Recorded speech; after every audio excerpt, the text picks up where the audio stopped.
Hi guys, welcome to another video. Today I have Brit with me. She's another trainer here at VFit out in Houston, Texas. She has an amazing story of perseverance, effort, and like a knowledge journey through like weight loss. Because she doesn't look it now, but she lost about 80 plus ish. I don't know how many pounds you lose. 86. 86 pounds in about a year and some change, right? Yep. No surgery, no pills, no injections, no juice cleanses, no puking in the bathroom type thing. Just the way it's supposed to be done. That's what she's done. So I'll let her tell her story just a little bit.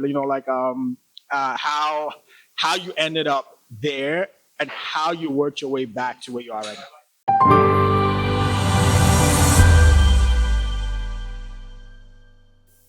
Okay. Hi guys. My name's Coach Brit. I started my fitness journey at this point about 2.5 years ago. I was a bartender for 12 years. I was in a toxic relationship, and all of that together mixed with depression, it just caused some really unhealthy habits. I stopped drinking for about 9 months, and that's really when I started to notice a difference. Even before I started training, once I stopped drinking and got my diet together, I started noticing a change within like a couple of weeks. And then I started training, and of course the training did something for my mental. Right. It did something for my body, did something for my confidence, and then I fell in love with it, especially when other people started to notice. And then I decided to become a trainer because it feels so good to be an inspiration and to help other people, on their journey. So I know some of you don't know. You're not going to want to hear this, but so there's a thing I do like with some of my clients, right, who struggle to lose weight. Let's say they try to lose that extra 5 pounds, last 7 pounds, whatever. I put them on a 1 month, no alcohol, just 1 month, no alcohol. They eat the same thing, just no alcohol. And before you know it, they're down 5, 6, 7, 8 pounds. Exactly. And they're like, wait a minute, that's us. Like, yeah, it's just the alcohol. Yeah. The problem with alcohol is that it's very toxic to the body. The only problem is we like it because it makes us feel good, but it's the only thing. So what is your take on things like, juice cleanses and all those other things? Did you just not want to try them? Were they offered to you as an option? Did you just say, I'm not going to do it, I'm going to do it the right way? They were offered to me as an option. I minored in nutrition in school, so I know that juicing is not very beneficial, especially when you're lifting heavy weights like I like to do. You still have to make sure that you're feeding your body the proper nutrients to, grow your muscles, heal your body, and all that stuff. And juice, it really doesn't do that for you. It provides you with some vitamins and nutrients, but not what you need. Right. Imagine squatting like your body weight for 4 sets of 10 on a juice cleanse. Yeah, you're pineapple juice. You are passing out. You are passing out. Head on the floor. Absolutely not. Dizzy, seeing all kinds of stuff. Right. So what would you say was the turning point for you? Like, what made you make that change? Because for a lot of people, what generally happens is they think about losing weight and then they're like, I need to try this, but they never actually make the actual step. They make these these actions that make them feel like they're making an action, like they're taking a step, but they actually don't make the full commitment. Like, what was that thing for you? Like, what made you make the full commitment? Being a bartender just molded me into an alcoholic, and that comes with all kinds of issues. You know how alcohol is like poison. It's so fun, but it does something to you mentally, and I really didn't like that. Go ahead. It's fine. Go ahead. It's fine.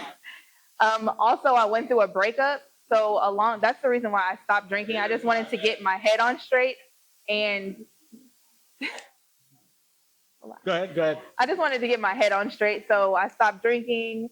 I stopped partying, and that's when I noticed the difference. And me leaving that relationship and having more time to spend, with myself and grow, I became more disciplined. I became more self-focused. And once I started seeing results, that's really what kept me going. But also because I hired a trainer, and that's why I stress so much to people about having a trainer, because you can go to the gym, especially if you're not used to being in the gym. Right. There is no way I'm not gonna say there's no way, but it's damn near impossible for you to go to the gym and push yourself as hard as you would if you had a trainer as a beginner. Right. So for you, it was more of a like, you had to step back and actually think, do something for yourself. So it wasn't a case of like, I'm in a relationship. I'm just, I'm doing stuff with him. I'm happy just being with him. You weren't putting yourself first. You weren't taking care of yourself. Exactly. So when you stepped out of the relationship, you got to look at yourself and be like, okay, maybe I do need to change. Maybe I do need to take that action. Exactly. So it's more of a case of self-reflection as opposed to like hiding behind another thing. Right. That's good. I try to explain this to some people. Sometimes they don't get it, and eventually they kind of get it. And then when they get it, like dramatic. I had this one lady. She's literally my first ever client, right? So for the longest time, her weight was here. It didn't go anywhere. I'll be like, "You're eating too much." Like, no, I'm not. No. It was just going off slowly. And then one day, it finally hit her, right? I think what happened was her husband got really sick. And then she realized that, like, I gotta really take this seriously. Yeah. And then all of a sudden, like, literally fell off a cliff. Like, she started walking more. She started actually paying attention to what she was eating. And then, like, That'll do it. For her, that was the turning point. We pray that people never have to have such extreme cases before they hit that point. But like, it's a struggle for a lot of people, and eventually some of them figure it out. How did you like handle this without any like major joint pains and stuff? Because some people, like, when they lose a bunch of weight, they like, my knees were destroyed. Like because some trainers have this issue where they they try to train somebody who was overweight, like your regular client, and then they make them do things like burpees, and you just like, I'm looking out from the side, I'm like, she's 350 pounds. She should not be doing burpees. Yeah. And I think I know a lot of people who have had a similar journey who have experienced like a lot more joint pain and muscle pain and stuff. But my trainer really, he just knew what he was doing. And I mean, I'm not going to say that I never experienced any pain, but Brodini coached me through everything, correcting my form, making sure that I wasn't going to injure myself. Of course, me starting out and being as heavy as I was, I had some pain, but having a good trainer, once again. Yeah. So how do you feel now, though? Can you? Because I'm guessing sometimes you wake up and you're like, huh, I used to weigh that much, and then now you look at yourself, you're like, I weigh this much. Like, how do you feel now in your body? Does it feel like a different body? Does it feel like a different you? Like, oh yeah, I'm a totally different person. I look at videos of the old me, what I call her, and she is just like a totally different person. She was so depressed. She loved to party and eat, and my diet was all over the place. But now I'm more confident. I'm so much more confident. Would you call the partying like a coping mechanism, or would you call it like a soft fix? It was a coping mechanism for sure. Instead of me working on myself, I just found other ways to kind of brush it under the rug, and that just really made everything worse. Right. Okay. That's very insightful. Hopefully you guys are getting value from this, because hey, it's one thing for somebody to tell you from the outside, another thing for someone to tell you from the inside, coming outside.